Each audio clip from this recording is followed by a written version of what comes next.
रात का समय था। घड़ी में 11 बजे थे। कोलकाता शहर घने कोहरे के आगोश में घिरा हुआ था। इस कोहरे को चीरती हुए एक बस अपना आखिरी चक्कर लगा रही थी। ये बस हमेशा रात 11:30 पर आखिरी स्टॉप पर पहुंचकर खाली हो जाती थी। लेकिन आज की रात कुछ अलग थी, क्योंकि बस में आज एक भी सवारी नहीं थी।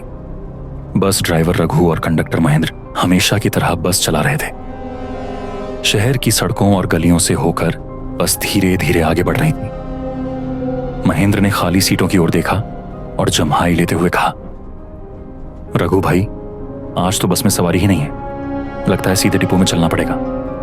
रघु ने थकान भरे स्वर में कहा, हाँ भाई, वैसे भी आधी रात के बाद कौन सवारी करता है। जल्दी बस खड़ी करो और घर चलते हैं। रघु ने इतना कहा ही था, तभी अचानक घने अंधेरे और कोहरे के बीच दो साएं नजर आए।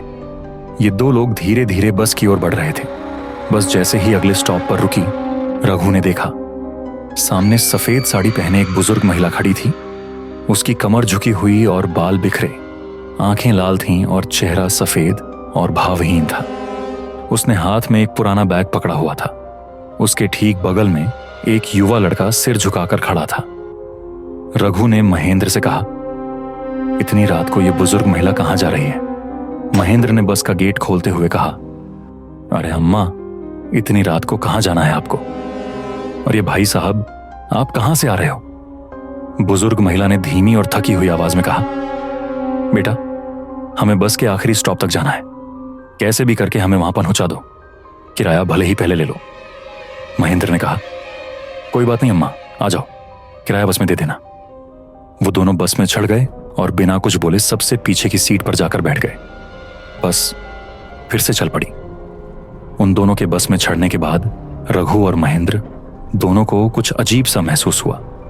माहौल में एक सन्नाटा सा हो गया। बस का इंजन भी धीमी आवाज करने लगा था।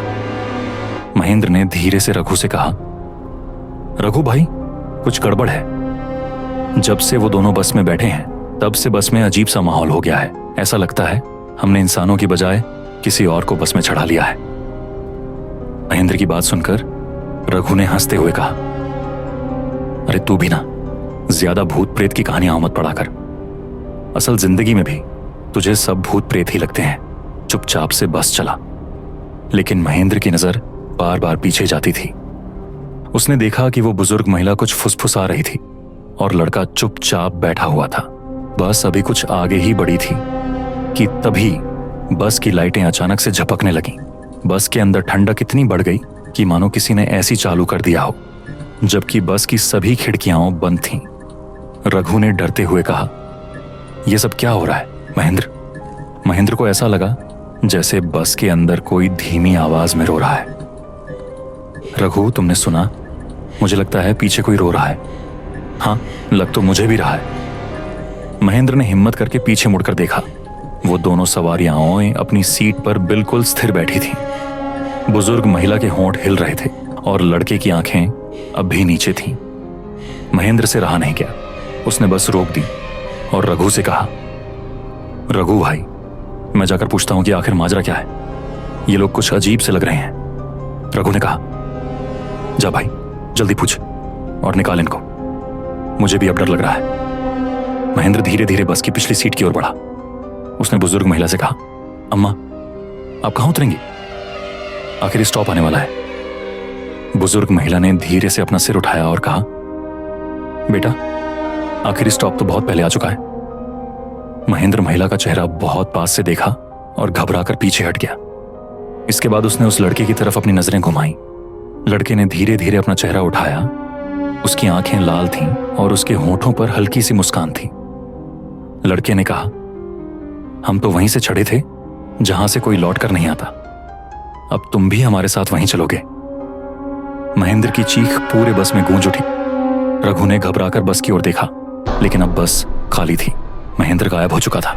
पीछे की सीट पर सिर्फ एक पुराना बैग पड़ा था। उस बैग से धुआं उठ रहा था। अगली सुबह पुलिस को वो बस सुनसान इलाके में खड़ी मिली। ड्राइवर रघु बेहोश पड़ा था और कंडक्टर महेंद्र का कोई पता नहीं चला। बस के आसपास कुछ गांव वाले खड़े थे। उन्होंने बताया कि कई साल पहले आज ही के दिन इसी जगह पर एक बस दुर्घटना आई थी। उस हादसे में एक बुजुर्ग महिला और एक लड़का मारे गए थे। तभी से हर साल इसी तारीख को यहाँ एक बस इसी तरह हादसे का शिकार होती है।